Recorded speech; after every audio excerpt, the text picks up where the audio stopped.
Kung batang 80s at 90s ka ay siguradong kilala mo ang Rusty Lopez. Isa to sa pinakakilalang local footwear brand lalo na noong araw.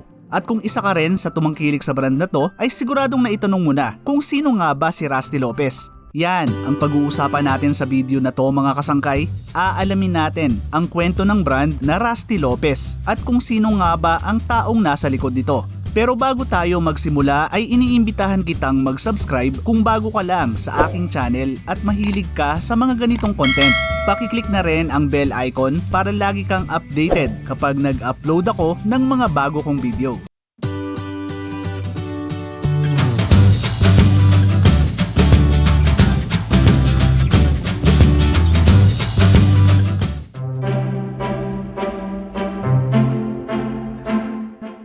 Bago natin pag-usapan ng brand ay alamin muna natin kung sino nga ba ang lalaking nasa likod ng sikat na tatak ng sapatos.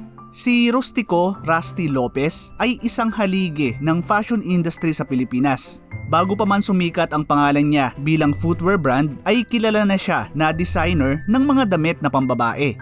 Nagsimula si Rusty Lopez bilang isang window dresser sa iconic na Cybels Department Store sa Escolta. Noong 1969 ay nagbukas siya ng sarili niyang shop sa Heran Street sa Ermita, Manila.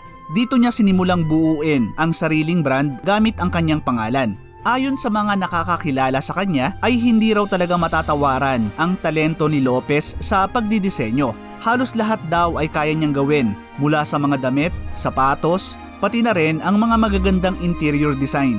Noong 1970s ay nakilala ni Lopez si Therese Coronel Santos ng Cinderella. Bumilib to sa mga gawa niya kaya inimbitahan siya na magdisenyo para sa kanilang fashion store. At sa Cinderella nga mas nakilala ang mga disenyo ni Rusty Lopez. Isa siya sa nagpakilala at nagpasikat sa bansa ng mga RTW o ready-to-wear clothing noong 70s at 80s. Naging malaking bahagi sa karera ni Lopez ang Cinderella na tinulungan niya naman na maging dominanteng pangalan pagdating sa RTW sa bansa. Hindi lang din sa Pilipinas sumikat si Rusty Lopez dahil nakilala rin ang pangalan niya sa US. Noong 1980s ay 5 taon ding naging laman ng mga fashion section at magazine sa Amerika ang gawa niya lalo na sa New York, California at Florida.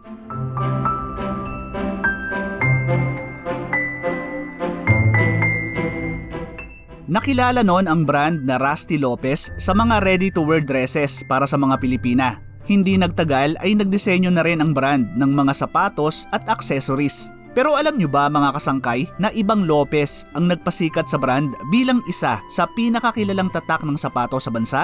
Noong 1984 ay ibinenta ni Rusty Lopez ang brand sa mag-asawang Lolito at Lily Lopez. Kaya noon pang early 1980s ay hindi na pag-aari ni Rusty Lopez ang brand. Hindi na bago sa industriya ng sapatos ang mag-asawang Lopez. Noong 1977 ay binuksan nila ang Centropel Shoe Store sa Cubao Shoe Expo. Naging matagumpay ang Centropel at ginamit nila ang tagumpay na to para iposisyon ang Rusty Lopez bilang isang brand na kayang tapatan ang mga pinakamahuhusay na pangalan sa industriya ng sapatos sa bansa. Hindi naman sila nabigo dahil higit pa sa inaasahan nila ang naging tagumpay nito. Noong kasikatan ng Rusty Lopez ay hawak nito ang pinakamalaking market share sa buong local shoe industry. At isa ako sa naabot ang kasikatan noon ng Rusty Lopez mga kasangkay. Tanda ko pa na kung kailangan noon ng balat na sapatos tuwing simula ng eskwela o kaya ay graduation ay isa to sa hinahanap na brand. Nung high school nga ako ay pinangarap ko rin na magkaroon nito dahil sikat talaga to noon. Pero dahil walang pambili kaya hanggang pangarap na lang ako. Kaya naman nung nagkatrabaho na at nangailangan ng leather shoes ay Rusty Lopez agad ang unang brand na pumasok sa isip ko. Kayo ba mga kasangkay, naabutan nyo rin ba yung kasikatan ng Rusty Lopez doon? O baka hanggang ngayon ay Rusty Lopez pa rin yung pinibili nyong sapatos? Paki-share naman sa comment section sa baba.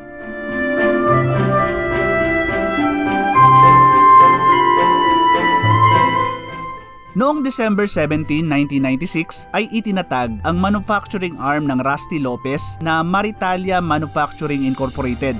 Nabuo to sa pagtutulungan ng mga sapaterong Pinoy at Italyano. Bilang pagpupugay sa nangyaring kolaborasyon ay pinangalanan tong Maritalia na mula sa pinagsamang salita na Marikina at Italia. Dumating yung panahon na dumagsa sa merkado yung mga mura at mga imported na brand ng mga sapatos. Naging malaking hamon to hindi lang sa Rusty Lopez kundi maging sa iba pang local shoe manufacturer.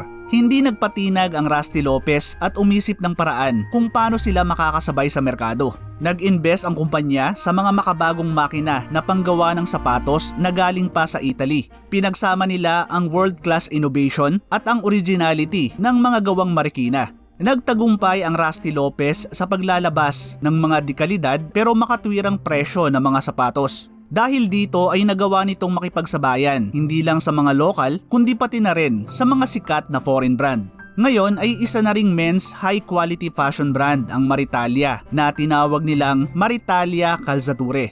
Maritalia Manufacturing din ang gumagawa ng iba pang brand na nasa ilalim ng Rusty Lopez. Gumagawa sila ng mga high-style women's footwear sa ilalim ng brand na Centropel, mga streetwear sa ilalim ng Ras, mga school shoes sa ilalim ng Walkover at mga women's shoes sa ilalim ng Azalea. Kayo ba mga kasangkay, pamilyar ba kayo sa mga brand na nasa ilalim ng Rusty Lopez? Ano sa mga brand na to yung nasubukan nyo na? Pakishare naman sa comment section sa baba.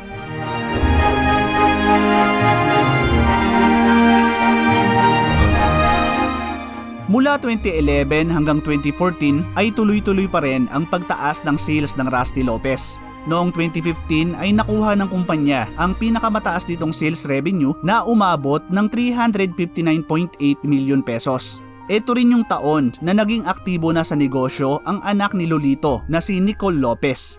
Ipinakilala ng Batang Lopez ang mga bagong ideya, estilo at mga fashion influences. Dahil dito ay nakapaglabas ang Rusty Lopez ng mga usong footwear gaya ng mga studded pumps, gladiator sandals at stilettos. May 300 empleyado ang Maritalia Manufacturing na nakakagawa ng 24,000 pares ng sapatos kada buwan. Malaki rin ang naging ambag ng Rusty Lopez nang ginawa ng local government ng Marikina ang Giant Shoes of Marikina noong 2002. Opisyal tong kinilala ng Guinness World Records bilang the world's largest shoes na natalo lang ng Superga 2750 shoe ng Hong Kong noong 2013. Ang sikat na aktor na si Aga Mulak ang unang celebrity model ng Rusty Lopez. Samantalang ang unang butik naman ng brand ay binuksan sa Ali Mall sa Cubao. Ang designer at original na may-ari ng brand na si Rustico Lopez ay namatay noong June 19, 2022 dahil sa sakit na cancer.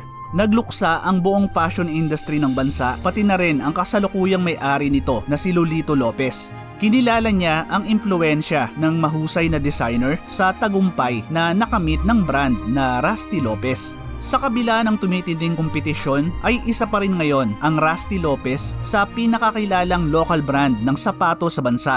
At bilang Pilipino mga kasangkay ay nararapat lang na patuloy nating tangkilikin ang sariling atin at ipagmalaki to.